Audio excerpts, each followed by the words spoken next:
नमस्कार दोस्तों, आज की कहानी एक सेंट की कहानी होने वाली है। जो अगर आप कहानी को पूरा सुन लेते हैं तो आपकी ज़िंदगी से गरीबी दूर हो जाएगी और धीरे धीरे आप अमीर होते चले जाएंगे।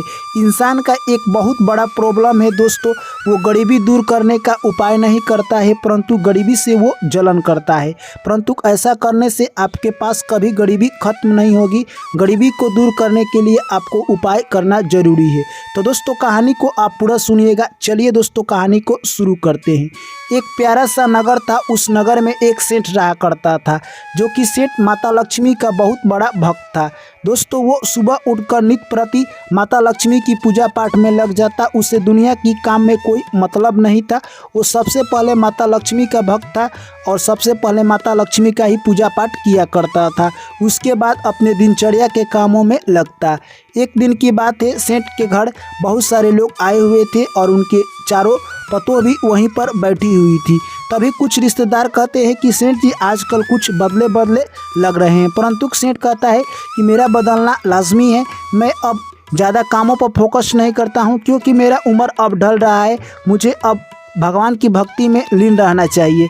सारे रिश्तेदार कहते हैं कि सेठ जी अच्छी बात कर रहे हैं और वहाँ से सभी लोग चले जाते हैं। दोस्तों सेठ किसी को यह बात नहीं बताता कि वो माता लक्ष्मी का कितना बड़ा भक्त था। लोग जानते थे कि ये सिंपल में पूजा पाठ ऐसे ही करता है। परंतु सेठ जैसे ही माता लक्ष्मी का इतना बड़ा भक्त बन चुका था तब से उसके घर धन की लक्ष्मी और बढ़ रही थी।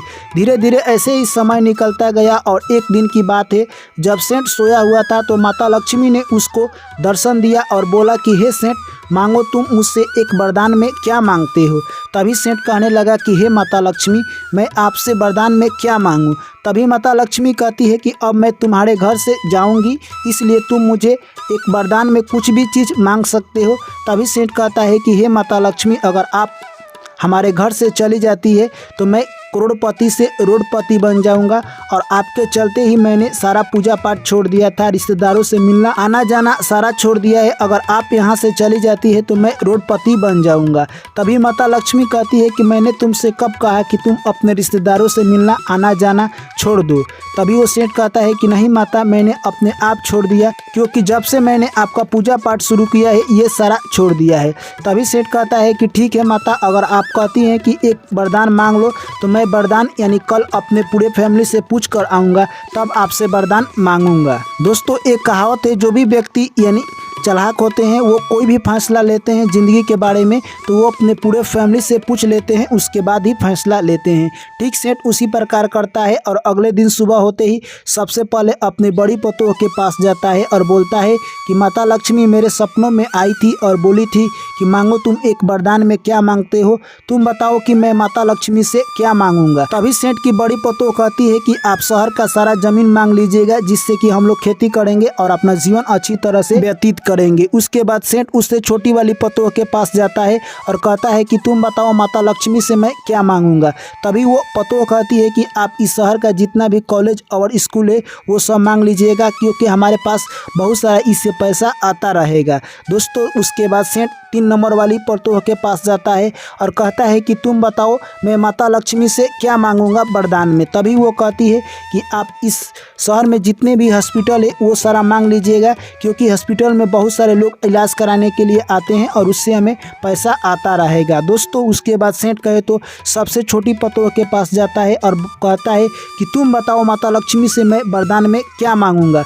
उसके बाद सबसे छोटी पतों कहती है कि आप न तो शहर का स्कूल कॉलेज ना ही जमीन मांगिएगा क्योंकि मुझे लगता है कि आप माता लक्ष्मी से यही कहिएगा जब मैं गरीब हो जाऊं तो मेरे पूरे परिवार में सुख शांति और प्यार बना रहे। यह सब बात सुनकर सेठ वहां से चला जाता है और अगले दिन जैसे ही सेठ रात्रि में सोता है माता लक्ष्मी फिर उसके स्वप्न में आती है और कहती है कि हे सेठ, मांगो तुम्हें क्या चाहिए। तभी सेठ कहता है कि हे माता लक्ष्मी, मुझे कुछ नहीं चाहिए, बस आप मुझे एक दुआ दीजिए कि जब आप मेरे घर से चली जाएंगी और जब मैं गरीब हो जाऊंगा मेरी फैमिली में पूरी तरह से सभी के बीच प्यार और मोहब्बत बना रहे और सुख शांति बना रहे। यह सब बात सुनकर माता लक्ष्मी कहती है कि हे सेठ, तुम यह सब फैसला अपने आप लिए हो या पूरे फैमिली से पूछ कर लिए हो। तुम्हारे पास एक ही वरदान है, क्या तुम सोना चांदी या धन दौलत या खेती बाड़ी कुछ नहीं मांगोगे। तुम्हारे पास एक ही वरदान है, मैं तुम्हें एक और मौका देती हूँ, तुम सोच समझकर वरदान मांग लो, वरना दूसरा वरदान नहीं मिलेगा। तभी सेठ कहता है कि हे माता लक्ष्मी, जो मैंने वरदान मांगा है वो बहुत सोच समझकर मांगा है और पूरे मेरे फैमिली वाले का सपोर्ट है, इसीलिए मैं यही वरदान मांग रहा हूँ। दोस्तों उसके बाद माता लक्ष्मी कहती है कि अब मैं तुम्हारे घर से नहीं जाऊँगी। दोस्तों उसके बाद यानी सेठ कहता है कि हे माता लक्ष्मी, आपने तो कहा था कि अभी कि आप मेरे घर से जाने वाली है, परंतु आपको ऐसा क्या हो गया कि अब आप नहीं जाएंगी।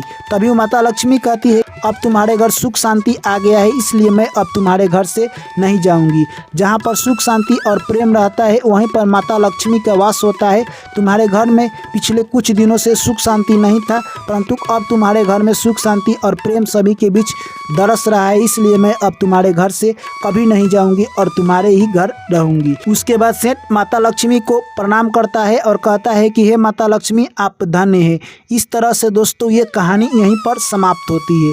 तो दोस्तों ये कहानी हमें क्या संदेश देकर जाती है, इस कहानी में क्या हमें सीखने को मिला है, दोस्तों सबसे पहले आपको बता दें, यह कहानी दोस्तों हमें यही संदेश देकर जाती है कि इंसान को कभी भी अपने बीच प्यार मोहब्बत और इंसानियत को जिंदा रखना चाहिए, क्योंकि पैसा आते जाता रहेगा।